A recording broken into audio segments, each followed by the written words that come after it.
ॐ श्री महाप्रज्ञ गुरवे नमः।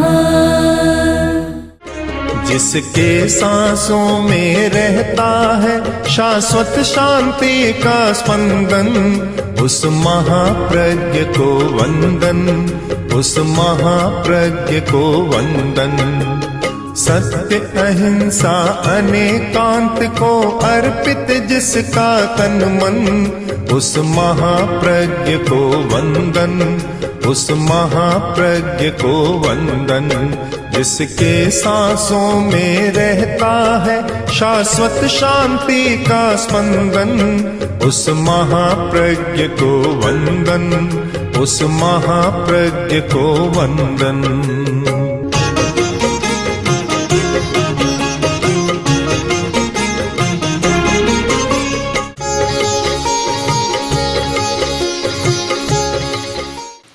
ज्ञान की क्षमता हर व्यक्ति में होती, किंतु विकास सब में नहीं होता। जिस व्यक्ति को या जिस शिशु को ज्ञान के विकास का निमित्त मिलता है,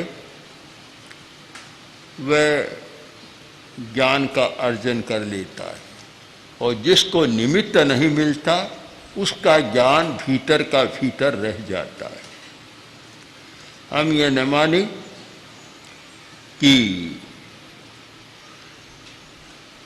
बहुत सारे लोग ऐसे हैं जिनमें क्षमता नहीं है। क्षमता तो है, पर निमित्त पर बहुत निर्भर है, परिस्थितियों पर बहुत निर्भर है। करोड़ों करोड़ों ऐसे बच्चे हैं जिनको ज्ञान के विकास का मौका ही नहीं मिलता, और ऐसे लोग भी हैं जिनको निमित्त मिलता है फिर भी नहीं कर पाते। दोनों कोटि के लोग होते हैं। निमित्त नहीं मिलता, अच्छा निमित्त मिला और विकास कर लिया। हम यदि सारी दुनिया के लोगों का विश्लेषण करें, अध्ययन करें या सर्वे करें तो पता चलेगा कि ये नहीं कि न प्रकारे ने किसी को अच्छा निमित्त मिल गया, उसने अध्ययन कर लिया, और निमित्त नहीं मिला तो वह वैसा का वैसा रह गया। मैं स्वयं अनुभव करता हूँ कि मैं जब छोटा था तो मेरे साथ क्रीड़ा करने वाले, खेलने वाले 5, 10, 15, 20 बच्चे थे। हम साथी थे सब, 9, 10 वर्ष की अवस्था वाले। उनमें एक साथी, मूलचंद नाम था, गणित में इतना होशियार था कि अच्छी प्रतिभा थी, और आज मैं सोचता हूँ कि अगर उसको निमित्त मिलता तो शायद वह भी दुनिया का अच्छा वैज्ञानिक बन जाता। पर निमित्त नहीं मिला, गांव में रहा और फिर छोटी अवस्था में व्यापार में लग गया और अपना जीवन ठीक चलाया, पर जो विशेषता प्रकट होनी चाहिए थी वह नहीं हो सकी। लाखों लाखों का ऐसा इतिहास है कि निमित्त के अभाव में स्थिति नहीं बनती। और समस्या यह भी है कि क्षमता है, पास में पैसा है, तो भी ज्ञान का विकास नहीं कर सकते। और आजकल के संस्थान, विशेष संस्थान ऐसे बन गए कि जहाँ भर्ती होना भी मुश्किल है। ऐसे ऐसे संस्थान है कि जहाँ कोई भर्ती होना चाहे 10 लाख से लेकर 20-30 लाख तक देने की स्थिति हो तो भर्ती पा सकता, प्रवेश पा सकता है, अन्यथा प्रवेश ही नहीं मिलता। कि एक व्यक्ति को प्रवेश के लिए 80 लाख रुपया देना पड़े। अब जहाँ ऐसी स्थितियाँ हो तो फिर ज्ञान का विकास कैसे हो सकता है? बहुत सारे ऐसे हैं जिनमें प्रतिभा है और वह प्रतिभा दबी की दबी रह जाती है। क्या स्त्रियों में ज्ञान की क्षमता नहीं है? अब तो सामने आ रहा है कि स्त्रियों में क्षमता है, पर आज से 100 वर्ष पहले की बात करें, 200 वर्ष पहले की बात करें और 60-70 वर्ष की तो मेरे सामने बात है और मैंने सुना है कि लड़की को नहीं पढ़ाते थे। क्यों नहीं पढ़ाते? कि एक घर में 2 कलमें नहीं चल सकती, धारणा बनी हुई थी कि 2 कलमें चलेगी तो लड़ाई झगड़ा हो जाएगा, एक ही कलम चलेगी, 2 नहीं चल सकती, तो इसलिए स्त्रियों को नहीं पढ़ाया जाता था। इसका अर्थ तो यह तो नहीं है कि उनमें क्षमता नहीं थी। आज जब स्त्रियों की शिक्षा का काम शुरू हो गया तो चक्का उल्टा घूम गया कि लड़कियां तो आगे आ रही है, लड़के पीछे जा रहे। निमित्त मिला और विकास हो गया। तो ज्ञान के क्षेत्र में भी हमें विचार करना है, हमारा एक दृष्टिकोण निर्मित होना चाहिए और उस पर एक दार्शनिक दृष्टिकोण पर विचार करना चाहिए। दर्शन शास्त्र के या तर्क शास्त्र के 2 शब्द हैं, उपादान और निमित्त। उपादान मूल कारण, जिस मिट्टी को कुंभार का निमित्त मिला और वह मिट्टी घड़े में बदल गई, तो क्या और शेष मिट्टी है, उसमें घड़ा बनने की क्षमता नहीं है? क्षमता तो है, पर जिसको निमित्त मिला वह मिट्टी घड़े में बदल गई और निमित्त नहीं मिला वह मिट्टी मिट्टी रह गई। हम हर वस्तु के बारे में ये नियम देख सकते हैं, जिसको योग मिला वह बन गया, योग नहीं मिला वह नहीं बना। मैंने जब मेरे साथियों को देखा कि हम 10-20 जो लड़के थे, छोटे छोटे बच्चे, उनमें क्या कोई प्रतिभाशाली नहीं था, कोई बुद्धिमान नहीं था? तारतम्य हो सकता है, पर थे, पर शिक्षा का निमित्त नहीं मिला तो एक छोटी सीमा में, छोटे व्यापार में ही जीवन समाप्त हो गया। अनेक चल बसे। तो हम विचार करें कि परिस्थितियों का निर्माण कैसे करें, अच्छी परिस्थिति का निर्माण, अच्छे निमित्तों का निर्माण, योग कैसे मिलाएं, इस पर विचार करना बहुत जरूरी है।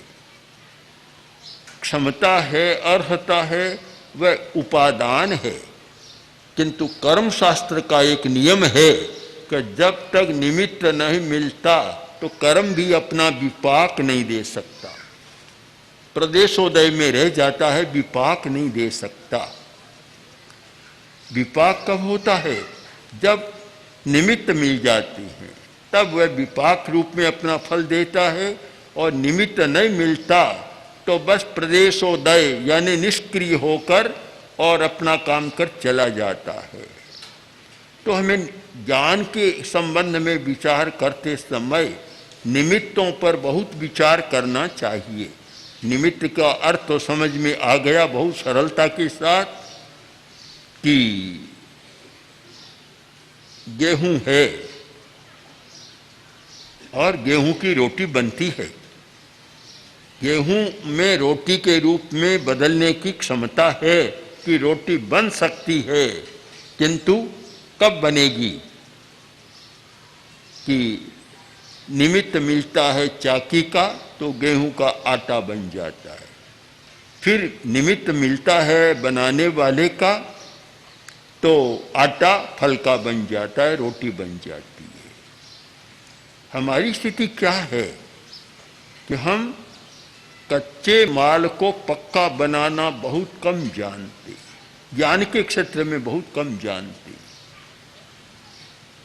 उद्योग के क्षेत्र में तो लोग जानते हैं कि कैसे कच्चे माल को पक्का बनाया जाए, जो रॉ मटेरियल है उसको कैसे दूसरी रूप में बदला जाए, रुई को कैसे कपड़ा बनाया जाए इस बात को जानता है, और स्टील कैसे बनाया जाए,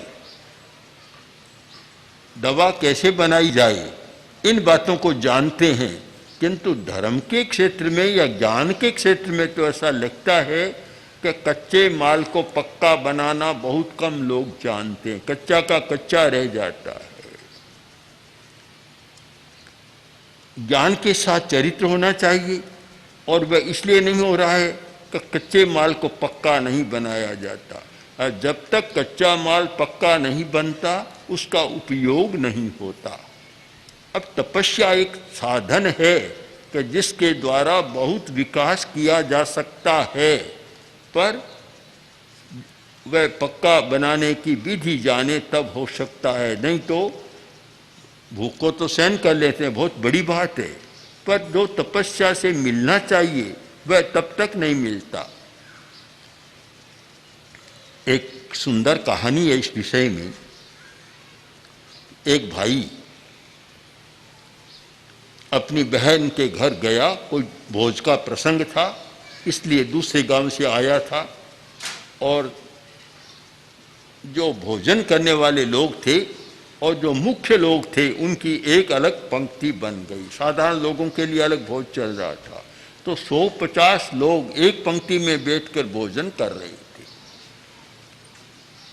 प्राचीन काल की पद्धति थी कि एक पट्ट बिछा दिया जाता, उस पर थाल और उस पर एक मखमली कपड़ा ढांक देते, भोजन करने वालों के लिए गद्दी, उस पर बैठकर भोजन करते। तो सब लोग बैठ गए और तैयारी हो गई, भोजन करने लगे और कपड़ा दूर किया और सब भोजन करने लग गए। जब भाई ने थाल पर से कपड़ा हटाया तो आश्चर्य में रह गया, बड़ा आश्चर्य कि सब लोग तो खा रहे हैं और वह बैठा देख रहा है, और सोच रहे ये क्या हुआ। थाल में सब लोगों के अच्छे पकवान, व्यंजन, पूड़ियाँ सब परोसे हुए थे, और भाई के थाल में केवल गेहूं के सिवाय और कुछ नहीं। अब वह कैसे खाए? प्राकृतिक चिकित्सक तो था नहीं। हमारे कुछ प्राकृतिक चिकित्सक तो ऐसा कहते हैं कि कोरा अनाज खाना स्वास्थ्य के लिए बहुत अच्छा है, पर सब तो नहीं खाते हैं, और कहने वाले भी शायद कम खाते हैं। तो उसने सोचा अब क्या करूं। अब बैठा है, आसपास के लोगों ने देखा, एक मखौल का वातावरण बन गया, बड़ा शर्मिंदा हुआ, उठकर चला गया। आखिर भीतर गया, बहन आई और बोली भैया भोजन नहीं किया, उठकर आ गए। उसने कहा बहन क्या किया तुमने, इतने लोगों के बीच में मुझे शर्मिंदा बना दिया, यह कोई मखौल का तरीका होता है क्या? मजाक ऐसे नहीं होती, क्या किया तुमने? अब भाई थोड़ा आवेश में था, बहन तैस में आ गई, बोली भैया ऐसी क्या बात है, सारे भोजन गेहूं से ही तो बनते हैं। बात तन गई है, भाई चला गया। समय बीता, 5, 7, 10 महीनों का समय बीता, और फिर घर में, बहन के घर में शादी, और उसकी भांजी की शादी आई। तो शादी के प्रसंगों में कुछ ऐसा होता है कि ननियाल से और बे शादी आते हैं, ये परंपरा चलती है शायद। तो अब वहाँ से कुछ बेश आएगा, घोषणा हो गई, पता लग गया, और बहन ने सोचा मेरा भाई तो बहुत बढ़िया बढ़िया चीज़ें भेजेगा। पड़ोसियों को भी इकट्ठा कर लिया कि देखो मेरा भाई क्या क्या भेज रहा है। पड़ोसी भी आ गए, पेटियाँ आई, और 10 पेटियाँ, भारी भरकम पेटियाँ आई। बहन ने सोचा बहुत माल ताल भेजा है, बहुत बढ़िया भेजा है काम। पेटियाँ रखी, ताला खोला, देखा तो एक पेटी में कोरी रुई है और कुछ भी नहीं। दूसरी को खोला, तीसरी को खोला, 8-10 पेटियां खोली, रूई के सिवाय कुछ भी नहीं। मजाक हो गई उसकी भी। लोग चले गए, भाई भी आ गया पेटियों के साथ। तो बहन ने कहा, भाई ये क्या किया? मैंने तो इतने पड़ोसियों को बुलाया था कि तुम्हारी अच्छी लगेगी, शोभा होगी, प्रशंसा होगी, और तुमने तो मखौल करा दी। बोला, बहन इसमें क्या बात है, सारे कपड़े रुई से तो बनते। जब सारी रोटियां गेहूं से बनती है तो सारे कपड़े रुई से बनते हैं, ऐसी क्या बात है? कथा बड़ी मार्मिक है। अब उसके मर्म पर हम विचार करें। यह सच्चाई है कि सारी रोटियां गेहूं से बनती है, इसे हम नहीं झुटलाएं। और यह भी सच्चाई है कि सारे कपड़े रुई से बनते हैं, इसको भी झुटलाने की जरूरत नहीं। किंतु जब तक कच्चे माल को पक्का नहीं बनाया जाता, गेहूं से रोटी नहीं बनाई जाती, तो खाने के काम नहीं आती। और जब तक रुई से कपड़ा नहीं बनाया जाता, तब तक वह कपड़ा पहनने ओढ़ने के काम में नहीं आता। तो इसका निष्कर्ष आप समझ सकते हैं, जब तक कच्चे माल को पक्का नहीं बनाया जाता, हमारे लिए उपयोगी नहीं बनता। शिक्षा के क्षेत्र को लें, ज्ञान के क्षेत्र को, और साधना के क्षेत्र को भी लें। दोनों को सोचना है, क्या हम कच्चे माल को पक्का बना रहे हैं? यदि नहीं बना रहे हैं तो गेहूं गेहूं रहेगा, रुई रुई रह जाएगी और कुछ होगा नहीं। एक व्यक्ति संकल्प करता है कि मैं अनावश्यक हिंसा नहीं करूंगा। एक मुनि संकल्प करता है कि मैं अहिंसा के महाव्रत की साधना करूंगा, पालन करूंगा, हिंसा का परित्याग करता हूं। संकल्प कर लिया। मैं मानता हूं यह हमारा कच्चा माल हो गया। एक रास्ता चुन लिया हमने, कच्चा माल हो गया। किंतु जब तक कच्चे घड़े को कुम्हार आवा में देकर आंच में नहीं पकाता, तब तक उसमें जल टिकने की क्षमता नहीं होती। जल धारण कब हो सकता है? कौन सा घड़ा पानी को अपने में धारण कर सकता है? जिसने आवा की आंच को सहा है और सहकर पक्का बन गया, वही घड़ा बाजार में आता है, आदमी खरीदता है और उसमें पानी रहता है। कुम्हार ने घड़ा बनाया और आप जाएं और वे कच्चे घड़े पड़े हैं, खरीद कर ले आएं। समझदार तो लाता ही नहीं। हर कोई ले आता है, पानी भीतर डालता है तो क्या होता है? मिट्टी भी खराब और पानी भी खराब। हम किसी भी संकल्प को निमित्तों के द्वारा, अच्छे निमित्तों को जुटाकर न पकाएं, तब तक कुछ भी नहीं होता। जरूरत है निमित्तों की। मैं स्वयं अनुभव करता हूं कि अगर पूज्य कालू गणी मुझे मुनि तुलसी के पास नहीं रखते, वह निमित्त नहीं मिलता, तो मैं नहीं कह सकता कि महाप्रज्ञ बनता या नहीं बनता। क्योंकि बहुत सालों की मैं देखता हूं, अच्छी अच्छी प्रतिभाओं, क्षमताओं को नष्ट होते भी मैंने देखा है, जिनमें बहुत शक्ति थी, नष्ट हो गई। आज भी समाज में देखता हूं, बहुत सारी महिलाएं या बहुत सारे पुरुष ऐसे हैं, गरीबी के कारण, अभाव के कारण या परिसर के कारण, वातावरण के कारण अपनी प्रतिभा को विकसित नहीं कर पाती। बड़ा कठिन होता है।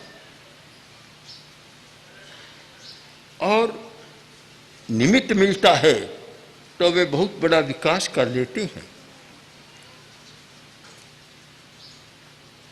एक युवक का पत्र मैंने पढ़ा, छोगमल्ली चोपड़ा, जो तेरापंथ समाज के एक बहुत बड़े कार्यकर्ता और ऐसे कार्यकर्ता जिन पर किसी को भी एक सात्विक गर्व हो सकता है। वकील इतने भद्र, इतने सत्यवादी, सत्यनिष्ठ कि ऐसे लोग मिलने दुर्लभ हैं।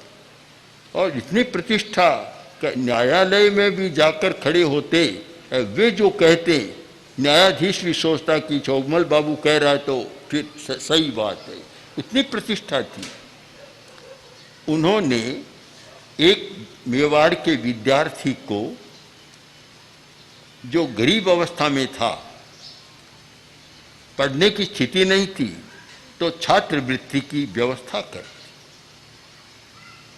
और वह व्यक्ति पढ़ने के बाद एक अच्छा अणुवैज्ञानिक बन गया। फ्रांस में रहता, तेरापन समाज का ही था, किंतु वहीं रहने लग गया। उसका पत्र मैंने पढ़ा तो उसने लिखा कि चौगमल जी साहब, आप यदि उस समय मेरा सहयोग नहीं करते, मुझे छात्रवृत्ति नहीं देते, तो मैं आज इस स्थिति में कभी नहीं पहुंच पाता। आज भी बहुत सारे ऐसे मिल सकते कि अभाव में नहीं कर पाते। और स्थिति समाज की ऐसी है या सरकारी भी की भी कैसी है पता नहीं, कि जो विशिष्ट स्थान है वहाँ एक साधारण विद्यार्थी प्रवेश नहीं पा सकता। वे कहाँ से तो 10-20 लाख रुपया पहले लाए और फिर प्रवेश पाए। आजकल व्यापारी वर्ग ने एक इसको भी व्यापार बना लिया। हमारे सामने भी कई बार प्रस्ताव रखते हैं तो अच्छे विद्यालय बना लें तो साल में 2-4 करोड़ की पैदा सहज हो जाएगी। मुझे तो यह बात कानों में कांटे जैसी चुभती लगती है कि कम से कम शिक्षा के क्षेत्र को तो पवित्र रहने दो। वहाँ व्यवसाय क्यों करते हो?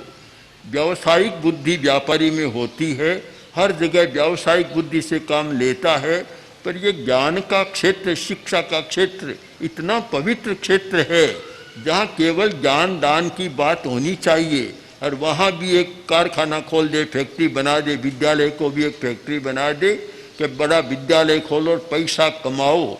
मैं मानता हूँ इससे कोई निम्न वृत्ति की बात मुझे नहीं लगती, बहुत निम्न वृत्ति की बात है। ऐसा चिंतन करना भी निम्न वृत्ति का है, ज्ञान की पवित्रता को नष्ट करने वाला है। बहुत लोग इस धंधे में लगे हुए हैं। मेरे पास भी अनेक लोग आए, बोले कि अमुक ने विद्यालय खोला, आज वह साल में इतना कमा रहा है, इतना कमा रहा है।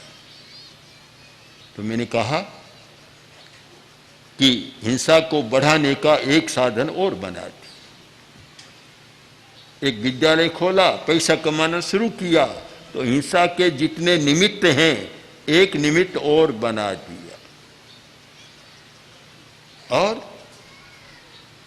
वे पैसे की आकांक्षा हो सकता है कि कभी ज्ञान की परंपरा को भी धूमिल बना दे। आगे की स्थिति तो यह थी, गुरुकुलों की स्थिति, कि गुरु पढ़ाता, वहाँ पैसे का प्रश्न ही नहीं होता। गुरुकुल हो उनकी छात्रों की व्यवस्था करते, लेने का सवाल ही नहीं, तो वहाँ ज्ञान की बात चलती थी। आज तो उल्टा हो गया, कभी कभी दुनिया में उल्टा होता है। उल्टा आदमी कुछ सोचता है, हो जाता है उल्टा। एक आदमी जा रहा था, मजदूर आदमी था, लंबी यात्रा की, थक गया तो फिर सोचा, ए मेरे खुदा, मैं थक गया हूँ, तुम सबको देते हो तो मुझे भी एक घोड़ी दे दो ना। घोड़ी की मांग मन में करता करता चला गया। संयोग की बात, उधर से ही एक थानेदार आया और उसकी पास घोड़ी थी और रास्ते में ही घोड़ी ने प्रसव कर दिया। अब उसको कैसे ले जाए? कोई साधन नहीं था पास में। इधर में यह आदमी आया, इसको देखा और पुलिस वाले ने कहा इधर आओ जरा, बुला लिया। अब पुलिस का अपना रोक-टोक होता है, कहा लो इस घोड़ी के बच्चे को ले लो कंधे पर और चलो।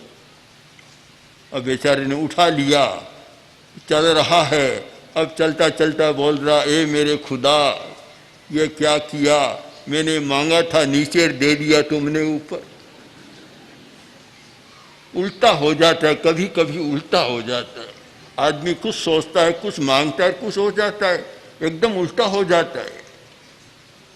यह भी चिंतन करना है कि ज्ञान के क्षेत्र को पवित्र कैसे रखा जाए, कैसे ज्ञान पवित्र रहे, इस विषय पर एक सामूहिक चिंतन होना चाहिए, जिससे विद्या, ज्ञान, विद्यादाता सब पवित्रता का अनुभव करें और पवित्रता के वातावरण का निर्माण कर सकें। ओम हर। ओम श्री महाप्रज्ञ गुरवे नमः। ओम श्री महाप्रज्ञ गुरवे नमः। ओम श्री महाप्रज्ञ गुरवे नमः। ओम श्री